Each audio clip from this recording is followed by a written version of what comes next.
For you see your calling, brothers, that not many are wise according to the flesh, not many mighty, and not many noble. But God chose the foolish things of the world that he might put to shame those who are wise. God chose the weak things of the world that he might put to shame the things that are strong. And God chose the lowly things of the world, and the things that are despised, and the things that are not, that he might bring to nothing the things that are, that no flesh should boast before God. 1 Corinthians 1, 26-29, World English Bible. There is a great misunderstanding within the churches today as to who is qualified to be a teacher, a pastor, a missionary, or who has a legitimate calling from God on their lives. More often than not, churches look to those who are good communicators, those with a natural charisma and energy about them, and those, of course, who can relate to those within the congregation on a personal level. Someone must be able to socialize. They must be able to inspire, and they must, above all else, be relational.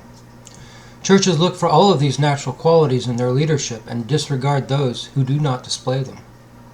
God forbid someone who is neurodivergent should begin talking about being called towards ministry.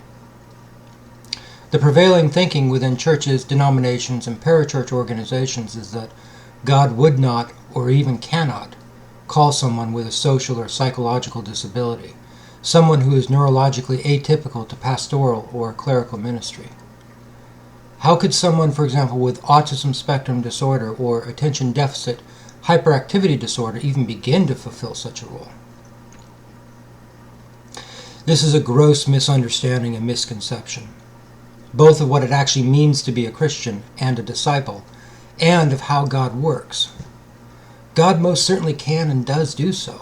As Paul wrote in his first letter to the Corinthians, God explicitly doesn't call those who have natural advantages where their flesh is concerned. He explicitly calls those who are disadvantaged, those who are weak, and those who have disabilities.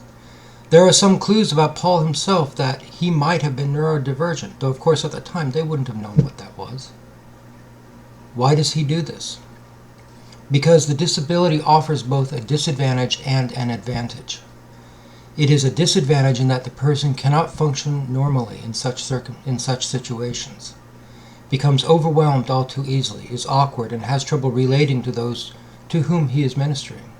So where the flesh is concerned, and for what most congregations are looking, because they misunderstand what discipleship is about, it is a disadvantage. For them, church is about listening to sermons and socializing and being relational with like-minded friends. It's potlucks. It's, late nights at the pastor's house. While they talk about the Spirit, their practice and thinking are rooted and grounded in the flesh and the physical. For most congregations, they set their minds on earthly things, as Paul wrote. But for the same reasons it is a disadvantage for the flesh, it is an advantage where the Spirit of Christ is concerned. Because when the Spirit is in control, there can be no doubt. This person becomes a living, breathing example of the difference between functioning from the flesh and functioning from the Spirit.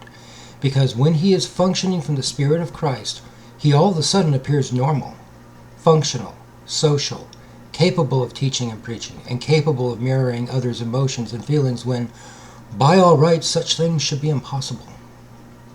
This person, functionally disabled according to the flesh, yet called by God, becomes the lesson himself, just by being who he is and submitting to and cooperating with the Spirit of Christ. And many congregations and churchgoers do not understand the lesson, or even its possibility, because they do not understand what being a disciple of Jesus Christ, a Christian, actually means.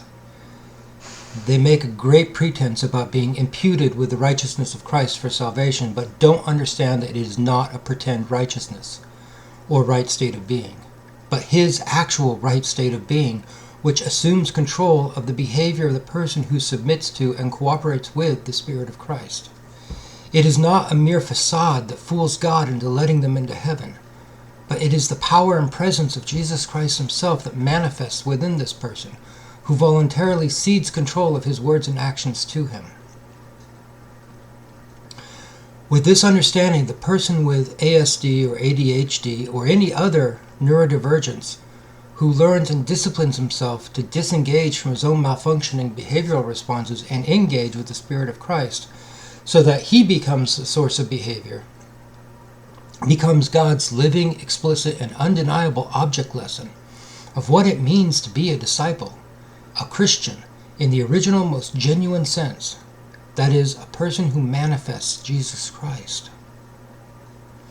Some time ago, I watched a movie, a true story about a man with Tourette syndrome who became an elementary school teacher, and the short news segment on him afterwards. He had the passion and the calling for it, but was told again and again how he just couldn't do it because of his disability. He was discriminated against at the university because of it. School after school wouldn't hire him until one decided to give him a try, feeling as though they would be hypocrites if they didn't. He became the best teacher in the school and would later win an award as the best teacher in his state. Never assume that God can't use or isn't calling someone because they are neurodivergent or have a disorder or disability in some way. These are the people God does call precisely because of their obvious weaknesses. It's in their weaknesses that His power and presence are seen more clearly.